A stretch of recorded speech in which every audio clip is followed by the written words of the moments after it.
ইংল্যান্ডের দর্প চূর্ণ করে ২২ গজের যুদ্ধে ভারতের দাপট। ইংল্যান্ডকে উড়িয়ে সিরিজে সমতা ফেরালো ভারত। ইংল্যান্ডের বাজবল নীতির মোক্ষম জবাব দিল টিম ইন্ডিয়া। ৩৯৯ রান তাড়া করতে গিয়ে ব্রেন্ডন ম্যাককালামের ছেলেরা আগ্রাসী মেজাজে শুরু করলেও ১০৬ রানে জিতে শেষ হাসি হাসল রোহিত শর্মা। যশস্বী জয়সওয়ালের ২০৯ রানের পর প্রথম ইনিংসে জসপ্রীত বুমরা ব্রিটিশদের ব্যাটিংকে একাই বুঝে নিয়েছিলেন। আর এবার দ্বিতীয় ইনিংসে সাহেবদের গর্ব ও দর্প চূর্ণ করে দিলেন রবিচন্দ্রন অশ্বিন। নিলেন ৬৬ রানে ৩টি উইকেট। ফলে ভারতের প্রথম বোলার হিসেবেই ইংল্যান্ডের বিরুদ্ধে সবচেয়ে উইকেট নেওয়ার নজির গড়লেন অভিজ্ঞ অফ স্পিনার।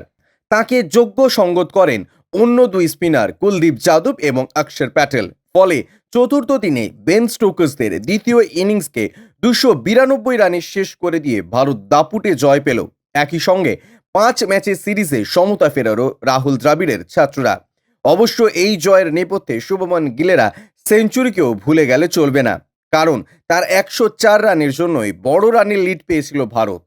বিরাট কোহলি সিরিজের বাকি ৩ টেস্টে ফিরবেন কিনা কোনো গ্যারেন্টি নেই। রবীন্দ্র জাদেজাকেও সম্ভবত বাকি ৩ টেস্টে পাওয়া যাবে না, কারণ তারকা অলরাউন্ডার এনসিএ রিহ্যাব করতে ব্যস্ত।